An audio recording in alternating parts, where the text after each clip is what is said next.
Alors, on va continuer le cours maintenant. Donc, grand 2, étudier une série grâce au couple médiane et intervalle interquartile. Donc, définition, l'effectif cumulé croissant, qu'on note aussi ECC, d'une valeur, c'est le nombre de données qui ont une valeur inférieure ou égale à cette valeur. Par exemple, le tableau suivant recense le nombre de frères ou sœurs d'élèves de seconde. Donc, vous avez le nombre de frères ou sœurs entre 0 et 4. Et vous avez le tableau des effectifs en dessous. Donc, première étape, vous allez mettre la vidéo en pause et vous allez me compléter la ligne des effectifs cumulés croissants, comme on l'a vu ensemble dans l'activité. Alors, sauf erreur, normalement, vous avez trouvé ces valeurs-là. Donc, je recopie le 57 ici. Ensuite, je fais 57 plus 38, 95, plus 27, 122, plus 13, 135 et plus 5, 140. Donc, on a l'effectif total ici qui est de 140. Le nombre 27 qui est ici signifie que 27 élèves ont 2 frères et sœurs. Que signifie le nombre comment on a trouvé le nombre 95 qui est ici? Eh bien, on a fait 57 plus 38. Et pour finir, interpréter le nombre 122 qui est ici.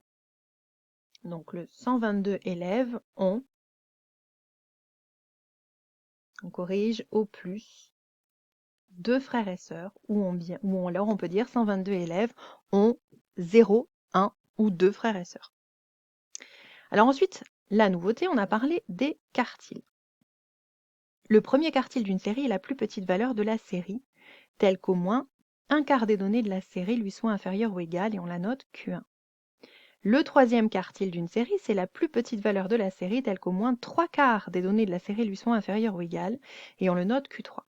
Donc attention, contrairement à la médiane qui parfois ne peut ne pas être une valeur de la série, c'est-à-dire quand l'effectif total est pair, on fait la moyenne entre deux valeurs, eh bien Q1 et Q3, eux, ce sont des valeurs de la série. C'est pour ça qu'on dit au moins à chaque fois, puisqu'on va choisir une valeur de la série de sorte qu'au moins un quart lui soit inférieur, ou bien qu'au moins 3/4 lui soit inférieur. Donc par exemple, en reprenant le tableau de l'exemple précédent, là c'est juste un exemple pour vous illustrer le mode de fonctionnement, c'est pas ce qu'on fera à chaque fois. Donc on a soit 0, soit 1, soit 2, soit 3, soit 4 frères et sœurs. Donc ce que j'ai voulu faire là, c'est d'imaginer si j'avais écrit mes 140 valeurs classées dans l'ordre croissant les unes derrière les autres. Donc tout plein de 0, tout plein de 1, tout plein de 2, etc. Donc puisque j'ai 57, c'est l'effectif de 0, ça veut dire que la première donnée c'est 0, et le dernier 0 c'est la 57e donnée. Ensuite, j'ai ce 95 en face du 1, ça veut dire que de la 58e à la 95e donnée, j'ai que des 1, etc., etc., jusqu'à la 140e donnée. Alors l'effectif total est de 140. Dans l'activité, on a vu que pour trouver le rang de Q1, il faut que je calcule un quart de 140, ça fait 35. Donc Q1, ça va être la 35e donnée.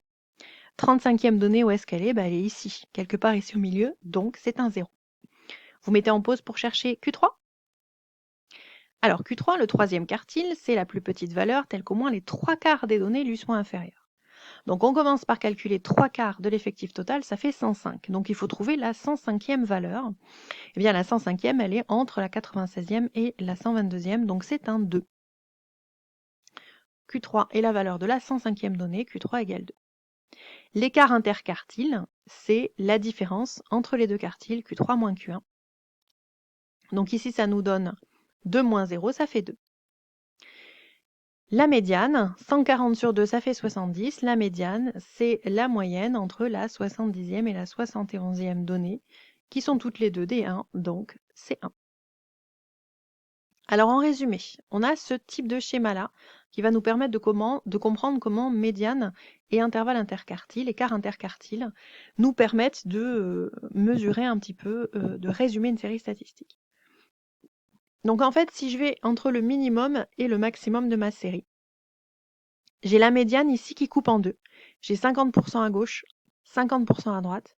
Mais avec les quartiles, ça me permet de couper en 4. J'ai 25% des valeurs ici, dans chacun des intervalles.